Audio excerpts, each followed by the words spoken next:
ಎಲ್ಲರಿಗೂ ನಮಸ್ಕಾರ. ನೀವು ನೋಡ್ತಿದ್ದೀರಾ ಆಕಾಶ್ ಪಾಟೀಲ್ ಯೂಟ್ಯೂಬ್ ಚಾನಲ್. ಇವತ್ತಿನ ಕ್ಲಾಸ್ನಲ್ಲಿ BA 5ನೇ ಸೆಮಿಸ್ಟರ್ನಲ್ಲಿ ಬರ್ತಕ್ಕಂತಹ ಪಬ್ಲಿಕ್ ಎಕನಾಮಿಕ್ ಅಂದರೆ ಸಾರ್ವಜನಿಕ ಅರ್ಥಶಾಸ್ತ್ರ DSC 9ನಲ್ಲಿ ಬರ್ತಕ್ಕಂತಹ 10 ಅಂಕದ ಪ್ರಶ್ನೆಗಳು. ಈ ಒಂದು 4 ಅಧ್ಯಾಯದಲ್ಲಿ ಏನಪ್ಪ ಅಂತಂದ್ರೆ 10 ಅಂಕದ ಪ್ರಶ್ನೆಗಳು ಯಾವ ರೀತಿ ಬರ್ತಾವ ಅಂತಕ್ಕಂಥದ್ದು ನಾವು ಇವತ್ತಿನ ಕ್ಲಾಸ್ನಲ್ಲಿ ನಾವು ತಿಳ್ಕೊಳ್ಳೋಣ ಬನ್ನಿ. ಮೊದಲನೇ ಪ್ರಶ್ನೆ, ಸಾರ್ವಜನಿಕ ಹಣಕಾಸಿನ ವ್ಯಾಪ್ತಿ ಮತ್ತು ಪ್ರಾಮುಖ್ಯತೆಯನ್ನು ವಿವರಿಸಿರಿ. ಎರಡನೇ ಪ್ರಶ್ನೆ, ಮಾರುಕಟ್ಟೆ ವೈಫಲ್ಯದ ಕಾರಣಗಳನ್ನು ಚರ್ಚಿಸಿರಿ. ಮೂರನೇ ಪ್ರಶ್ನೆ, ತೆರಿಗೆಯ ನಿಯಮವನ್ನು ವಿಶ್ಲೇಷಿಸಿರಿ.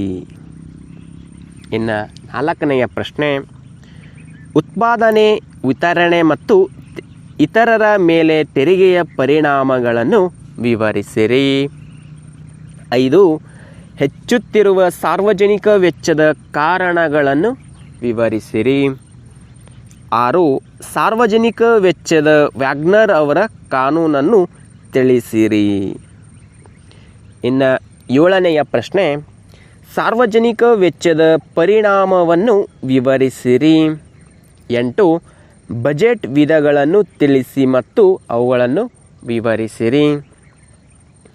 ಇನ್ನು 9ನೆಯ ಪ್ರಶ್ನೆ, ವಿತ್ತೀಯ ಕೊರತೆಯ ಅನುಕೂಲಗಳು ಮತ್ತು ಅನಾನುಕೂಲಗಳನ್ನು ವಿವರಿಸಿರಿ. ಇಷ್ಟೇನಪ್ಪ ಅಂತಂದ್ರೆ 9 ಪ್ರಶ್ನೆಗಳೇನಪ್ಪ ಅಂತಂದ್ರೆ ಈ ಒಂದು 4 ಅಧ್ಯಾಯದಲ್ಲಿ ಈ ಎಕನಾಮಿಕ್ DSC 9ನಲ್ಲಿ ಬರ್ತಕ್ಕಂಥ 4 ಅಧ್ಯಾಯದಲ್ಲಿ 10 ಅಂಕದ ಪ್ರಶ್ನೆಗಳು ಯಾವ ರೀತಿ ಬರ್ತಾವೆ ಅಂತಕ್ಕಂಥದ್ದು ನೋಡಿದ್ದೆವು.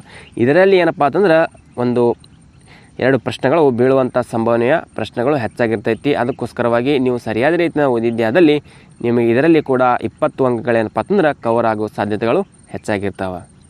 ಇಷ್ಟೇನಂದ್ರೆ ಇವತ್ತಿನ ಕ್ಲಾಸಲ್ಲಿರುವಂತಹ ಮಾಹಿತಿ. ಇದೇ ರೀತಿ ಪ್ರತಿದಿನ ವಿಡಿಯೋಗಳು ನೋಡಬೇಕಿತ್ತಪ್ಪ ಅಂತಂದ್ರೆ ನಮ್ಮ ಯೂಟ್ಯೂಬ್ ಚಾನಲ್ ಸಬ್ಸ್ಕ್ರೈಬ್ ಮಾಡ್ಕೊರಿ, ಬೆಲ್ ಐಕಾನ್ ಪ್ರೆಸ್ ಮಾಡಿದ್ವಿ ಆಲ್ ಅಂತ ಸೆಲೆಕ್ಟ್ ಮಾಡಿದ್ರಪ್ಪ ಅಂತಂದ್ರೆ ನಾವು ಪ್ರತಿದಿನ ವಿಡಿಯೋ ನೋಟಿಫಿಕೇಶನ್ ತಲುಪುತ್ತೆ ಅಂತ ಹೇಳ್ತಾ ಇವತ್ತಿನ ಕ್ಲಾಸ್ ಮುಗಿಸ್ತಾ ಇದ್ದೀವಿ. ಮತ್ತೆ ಮುಂದಿನ ಭಾಗದಲ್ಲಿ ಭೇಟಿಯಾಗೋಣ. ಧನ್ಯವಾದಗಳು.